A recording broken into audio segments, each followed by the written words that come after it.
Witnessing right now with the women and just this like mass rejection of men is actually a survival technique. A survival technique? Okay, let's hear more. Our inherent instincts and adaptation and evolution over time. I'm always very curious to see if someone actually can demonstrate that they know how evolution really works. We have been able to observe that the men's behavior has become a threat to us. Okay. Trauma, including generational trauma, is stored within the body.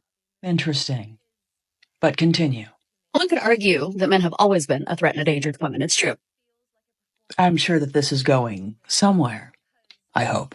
I don't know that we've encountered a period in time yet where our bodies are telling us not to procreate with them. If that in fact were true, there would be no current pregnancies, nor any children being born, but by all means, carry on.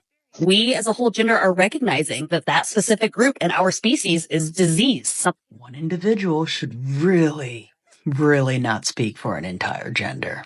It's wrong with them. They pose a threat to us and our offspring, and as such, we have no desire to mate. That's not how evolution works exactly. Although, on the upside, those that have those mindsets that seem to think that an entire gender behaves in a certain way and therefore don't want to procreate, well, at least their genes won't be passed on. Have you ever faced rejection? That moment when it feels like the world just shifted beneath your feet? It's tough, isn't it?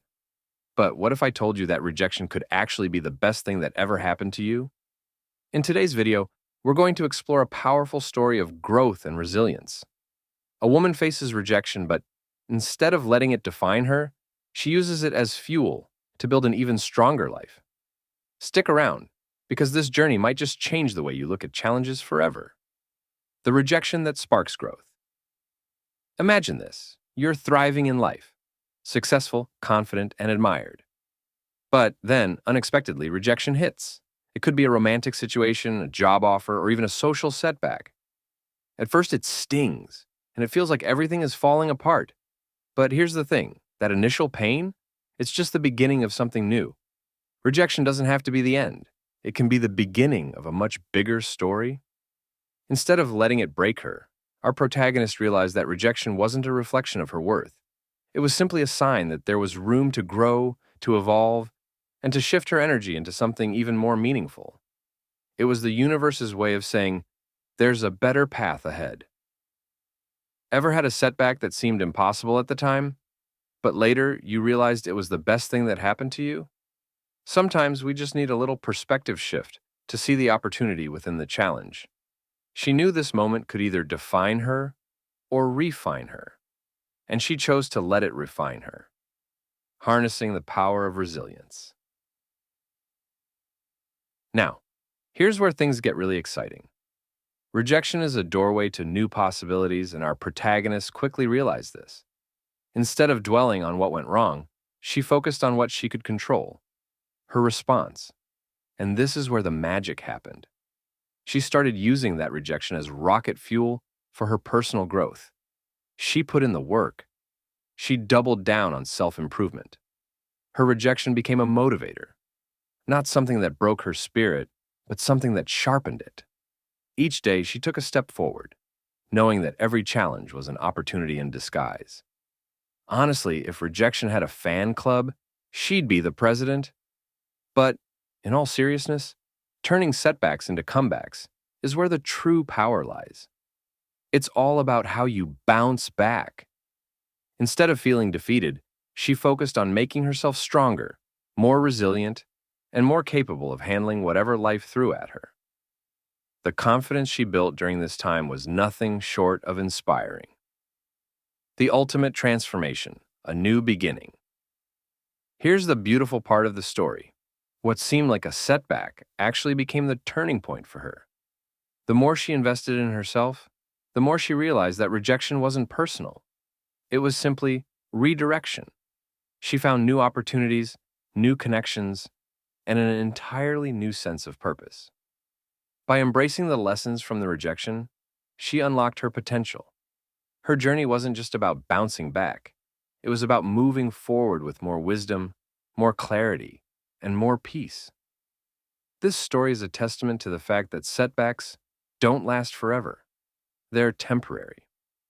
What lasts is how we choose to rise, learn, and grow from them.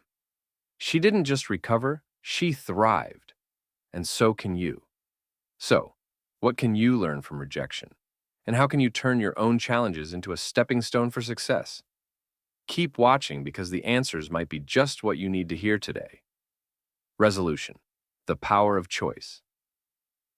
Rejection doesn't define you. You define you. Life will always throw challenges your way, but it's your response that will shape your future.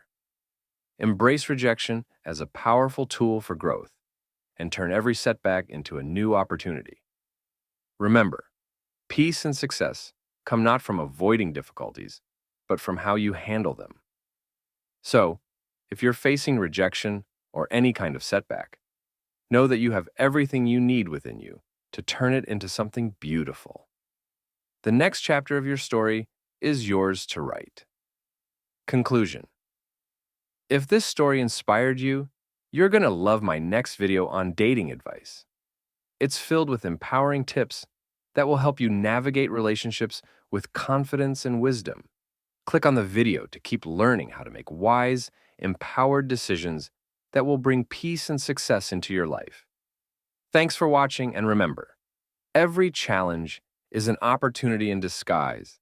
Keep rising, keep growing, and stay peaceful. The problem, it's not the actions of the few. You need to reverse that statement. Well, this sounds promising. It is the actions of most men. Really? So most men do the same things, do they? Somehow I find that extremely hard to believe.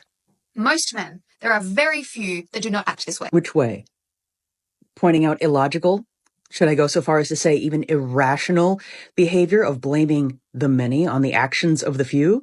I should hope that any individual, whether it's a man or a woman, would point out how illogical that kind of behavior is. You have the privilege of being a man in this world. Yes, the distinct privilege of being a man in this world and getting blamed for absolutely everything that has ever gone wrong. What a privilege that is. We have the lived experience every single day since we are young women dealing with men like this. You will never in your lifetime feel safe as a woman as long as there are men in the world like this. This is one of those situations in which I will say again that an individual should only speak for themselves, not for all women, because not all of us feel unsafe just because there are men in the world. I'm tall because I'm pretty tall for an Asian girl, so they need to be, I think, at least 5'11", but I prefer like 6 feet tall. I have a younger brother, and anybody younger than me, I just automatically think of my brother, so. The hottest person in the room, and if they tell me they're even a month younger than me, I'm just like, oh, I just see my brother, and it's like, oh.